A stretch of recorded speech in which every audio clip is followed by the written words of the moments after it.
backlash, and so you moved 180 degrees. So not only are these politicians criminals, not only are they cowards, they're stupid. Yep. Fulton Sheen used to say, I'd rather deal with a smart devil than a stupid one. We're dealing with devils that are stupid on both sides of the aisle, whether it's George Bush or whether it's these hard left progressives that are tugging Joe Biden to the left and that seem to be controlling the Democratic Party. It's terrible. They're not progressive. They're regressive. Yeah, well, they just like liberals took the word liberal from us, classical liberals. These people, thanks to Woodrow Wilson, took the word progressive with an uppercase P. There's nothing progressive about them. They're not interested in progress. They're just interested in government control. That's it. Government control of human behavior. And they're cowards.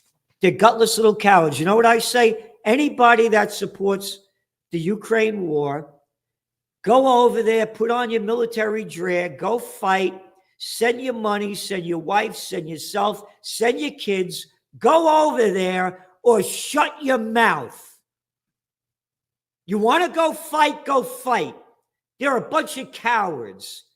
And it shows you the ignorance and the stupidity and how low this country has fallen. Yes. Ron Paul used to say every time he voted against foreign aid, hey, you want to give your money to a foreign country? Send them a check. Yep. Your money, do with it whatever you want. But I'm not going to take dollars from the taxpayer and give them to some dictator in Eastern Europe. Of course, he always lost that argument, as rational as it was. You're making the same argument, and we'll lose that argument because the government always wins, as rational as our argument is. Yeah. You know, the government lost one yesterday. You and I talked about it before we went on air, involving vaccines in New York City.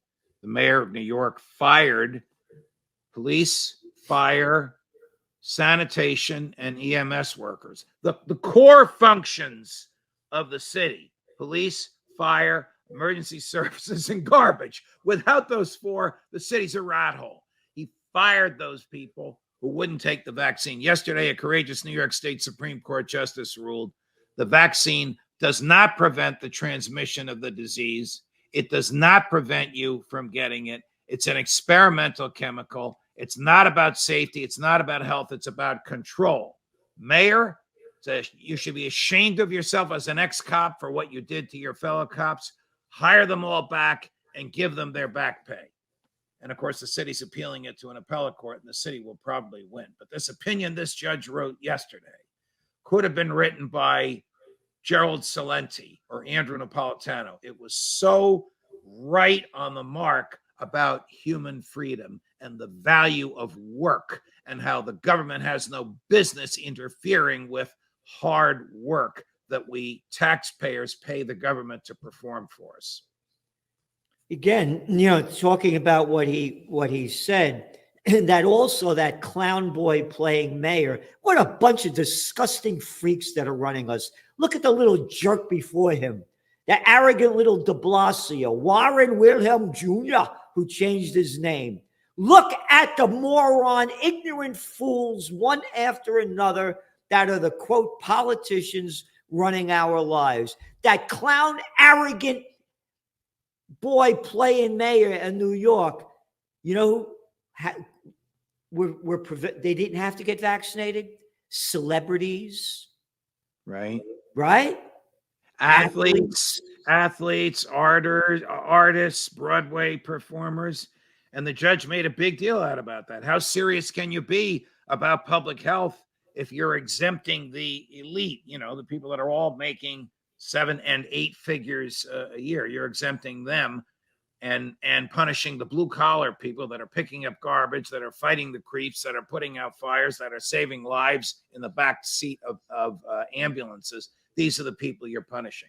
Reprehensible what the politicians have done. It takes a courageous judge to call them out. I have to tell you that my view, unfortunately, is that he'll be reversed because the appellate courts have ruled in similar cases against him. But what he said needed to be said. And as we speak, he's an American hero in New York City. Again, how can they appeal this when we just made the point? Oh, it's okay for celebrities and baseball players and people that sing and dance not to get a vaccination. I mean, how can they appeal something like that and win? Well, that issue has never been appealed. The fact that he took a class of people, in this case elites, and removed them from his order. But the issue of whether or not he and the health department have the power to issue and enforce the order has been appealed, and they've won. Maybe this failure to treat people equally by punishing some and not punishing others will resonate with appellate judges. I don't know. Well, again, thinking about that, of course, treating people equally, it's not going to happen. So they'll probably lose. And by the way, our CDC director, what's her name? Rochelle Walensky. Oh, totally jabbed, maxed out on the shots. She got COVID. Right. I mean, and again, as the judge said, no, it doesn't stop transmission. Again, the whole thing, remember, it had a 96% efficacy rate when they sold it to the people. And now you got Biden. He got COVID, what, twice?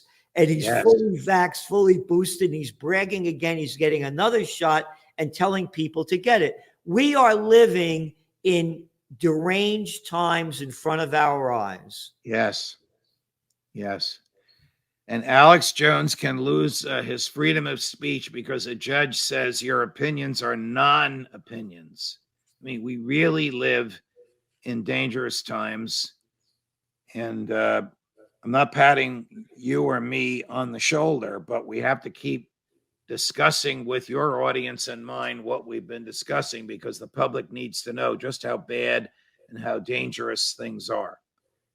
2 days ago, General Petraeus said it's time for American troops leading a coalition of the willing on the ground in Ukraine. Now, he didn't say NATO because he knows that the foreign ministers of NATO would never go along with that. He said coalition of the willing, which is a George W. Bush phrase for the invasion of Iraq. Question: would Petraeus have ever said that without running it up the flagpole to see what the Biden administration thinks of it? Of course not. It was a trial balloon from the Biden administration out of the mouth of a supposedly conservative Republican general. So things are bad, Gerald, but they're going to get worse. We are probably already in World War III. We probably have hundreds of troops there. They're not in uniform, which exposes them to summary execution legally under the Geneva Conventions. But that's where we're going. It's very, very bad. Yep. And I wouldn't call Petraeus a conservative Republican. I call him betrayed us. An arrogant guy who pushed for the troop surge in Afghanistan under Obama. An arrogant guy, a loser. By their deeds you shall know them. He's not betrayed us. He's betrayed us. He is not an American. Not my America. A warmongering freak. Mind your own damn business. Oh, and Petraeus, go fight on the front line rather than behind and being guarded by all your guys. I'm sick of these clowns, like that guy Miley. Look at that guy. Look at the other guy, Mad Dog Mattis. Look at the freaks, these generals. Look at the guy that's play our Secretary of Defense, Lloyd Austin. Where did he come from? Oh, the board of directors of Raytheon, the second largest defense contractor. They've all betrayed us. Well, they are not Americans. They are warmongering freaks, and I've had enough of them. And I'll say it to their face. Actually, I can't wait to see you say it to their faces. I hope such a confrontation happens. I would write, you little freak. How dare you? How dare you betray our founding fathers like George Washington, a real general that fought. Hey, crossed the Delaware? No, he didn't take a ferry. No, and fought, and his farewell address telling the American people not to get involved in foreign entanglements, and you dishonor him, and you call yourself a general. You're a general piece of crap. Well, like I started to say, I can't wait to see you say that, and I hope I'm there when you do. This is disgusting. The people better stand up, because you said it and I've said it. World War III has begun. And now they're putting up these trial balloons. Oh, Business Insider ran a duck and cover thing on what to do if a nuclear bomb goes off. So they're making this to the public now, and they keep putting it out there, putting it out there, putting it out there. Just like I said, what the New York Times is doing, showing the hate, showing the hate, showing the hate. So when it happens, the people say, "Oh yeah, we knew this was going to happen." Right. All right, Judge. Thanks so much. All See right, you my next man. week. You know, we do this every week. There's always plenty to talk about, to warn the American people about. And I'm happy to be a part of your warnings. Thanks, Gerald. And thank you.